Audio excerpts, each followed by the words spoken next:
Web TV में और मैं हूं आपके साथ शिप्रा। चलिए शुरुआत करते हैं बुलेटिन की। बहन भाई हैं, 6 के 6 को पढ़ाने लिखाने का काम किया और क्योंकि 6 बच्चों को पालना कोई आसान काम नहीं है। मैं जानता हूं कि मेरे पिता ने मुझे जूता खरीदवाया, मुझे मेरे भाई को, और अपने आप टूटी चप्पल से नौकरी की।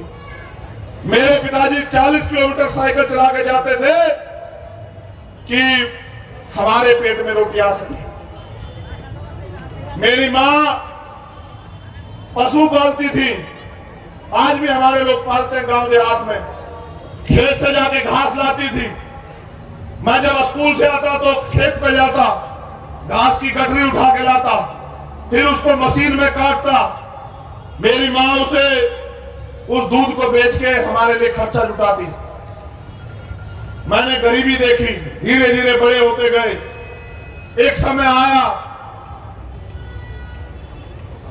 मेरे पिताजी ने मुझसे कहा कि तुम्हें पढ़ने के लिए विदेश जाना है। तुमने अब वकालत कर ली है। वकालत से जुड़ा भी उनका किस्सा है। उन्होंने केस लड़ा एक, और 15 साल केस लड़ने के बाद जज साहब ने कहा कि फैसला कर लो मास्टर जी। तो उन्होंने कहा जी फैसला करा दो साहब।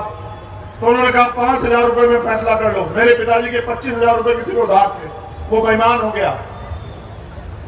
तो मेरे पिताजी ने कहा जज साहब मैं तो इससे ज्यादा पैसे तारीखों में लगा बैठा हूं।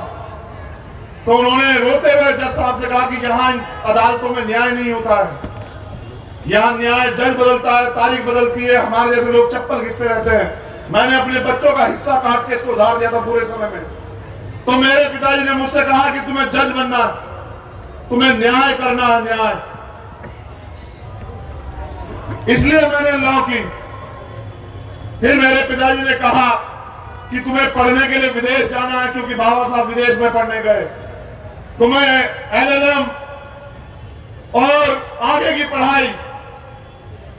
उस समय यहां पर साइबर क्राइम का बड़ा वो चल रहा था, वकील नहीं थे।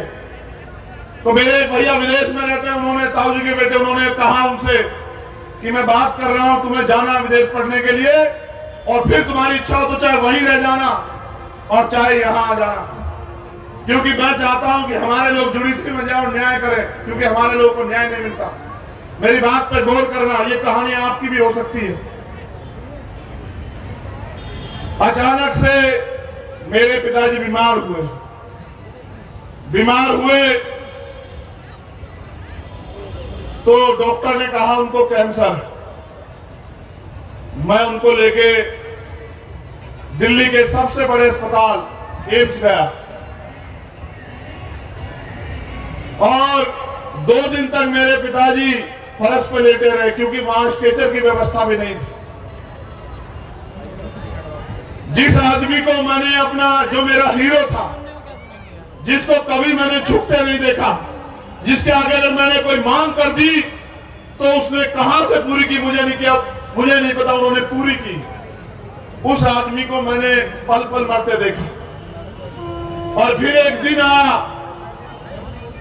11 जनवरी 2013 का।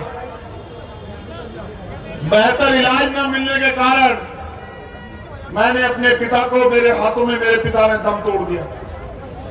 सुबह के 4 बज रहे थे। इस बीच कोई ऐसा दिन नहीं बीता अस्पताल में उन्होंने मुझसे ना कहा हो कि हर कोई अपने लिए जीना चाहता है, कोई बाबा साहब के मूवमेंट को आगे नहीं बढ़ाना चाहता, कोई मान्यवर काशीराम साहब के अधूरे सपने को पूरा नहीं करना चाहता। चंद्रशेखर मुझसे बार बार कहते, मुझे पता है शायद तुम भी विदेश चले जाओगे, अपने परिवार में शामिल हो जाओगे, लेकिन पता नहीं बाबा साहब का सपना कब पूरा होगा। जिस दिन उनको मैंने खोया 11 जनवरी 2013 को, मैंने ये वचन दिया उनके शव को कि मैं अपने जीवन का आखिरी कतरा तक जो है, आखिरी मिनट तक तो जो है, वो बाबा साहब अम्बेडकर के मिशन को पूरा करने के लिए लगा दूंगा। आज के बाद 11 जनवरी 2013, और ये जब इस बार 11 जनवरी 2023 आई तो मैंने अपनी मां से कहा कि मुझे 10 साल हो गए घर छोड़े हुए, और मैं कोशिश करता हूं कि खाने से पहले भी अगर कोई काम हो तो उसको निपटा दूं।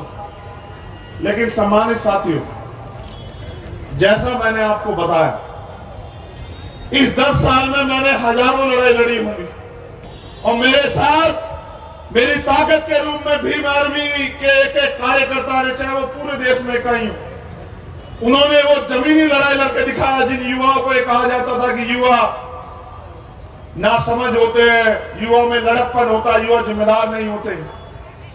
उन युवाओं ने वो करके दिखाया जिसकी बदौलत आज चंद्रशेखर आजाद इस मंच पे बैठा। ये उनकी देन है, वरना जहां से मैं निकल के आया, आगरा के भीम नगरी के मंच पे मुख्य अतिथि होना मेरे जैसे गरीब के बेटे के लिए कोई मामूली बात नहीं है। ये समाज का मंच है। तो इन सब के बाद भोपाल की ताजा खबरों के लिए हमारे YouTube चैनल को लाइक करें और सब्सक्राइब करें। धन्यवाद।